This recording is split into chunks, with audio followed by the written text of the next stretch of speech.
Hello viewers, welcome to simply food Tamil. நாம இன்னைக்கு ஒரு சூப்பரான கொத்தமல்லி துவையல் எப்படி செய்யறதுன்னு தான் பார்க்க போறோம். முதல்ல இதற்கு தேவையான இன்கிரீடியன்ஸை பார்த்துடலாம். கொத்தமல்லி ஒரு சின்ன கட்டளவு எடுத்து வச்சிருக்கேன். ஒரு கைப்பிடி அளவு கருவேப்பிலை, 6 காஞ்ச மிளகாய், ஒரு 10 பல் பூண்டு,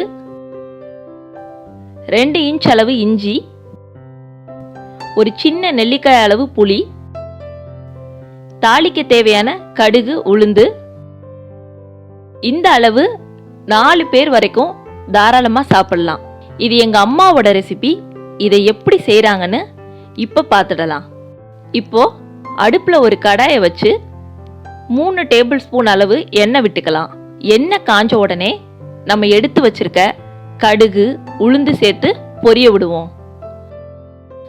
கடுகு உளுந்து பொரிஞ்ச உடனே நம்ம எடுத்து வச்சிருக்க காஞ்ச மிளகாயை சேர்த்து பொரிய விடலாம்.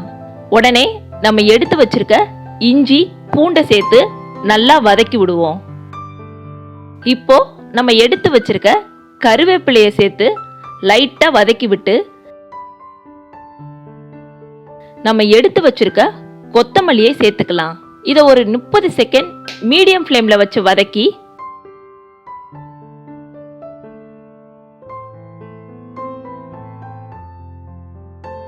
நம்ம எடுத்து வச்சிருக்க புளிய இது கூட சேர்த்துக்கலாம். இத ஒரு 2 நிமிஷம் நல்லா வதக்கி விட்டு இந்த துவையலுக்கு தேவையான உப்பை இப்ப சேர்த்துக்கலாம். நம்ம உப்பு சேர்த்ததுக்கு அப்புறம் கொத்தமல்லியில இருந்து தண்ணி விடும். இந்த தண்ணி வத்துற வரைக்கும் நல்லா வதக்கிக்கலாம்.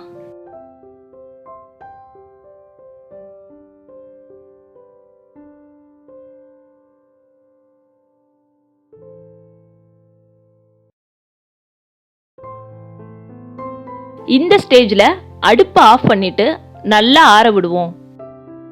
இப்போ ஒரு மிக்ஸி ஜாருக்கு இதை மாத்திட்டு இதை நல்லா துவையல் பதத்துக்கு அரைச்சி எடுத்துக்கலாம்.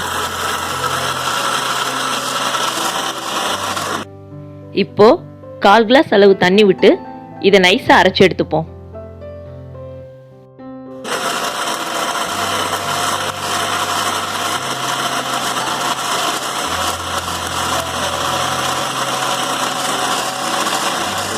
இதை தாளிக்கணும்னு அவசியம் இல்லை. இப்போ நம்ம சூப்பரான கொத்தமல்லி துவையல் ரெடி. இந்த ரெசிபியை நீங்க ட்ரை பண்ணிட்டு உங்க ஃபீட்பேக்கை கமெண்ட்ல வந்து சொல்லுங்க. நீங்க இன்னும் நம்ம சேனலை சப்ஸ்கிரைப் பண்ணலைன்னா சப்ஸ்கிரைப் பண்ணி பெல் ஐக்கானை கிளிக் பண்ணிடுங்க. நன்றி, வணக்கம்.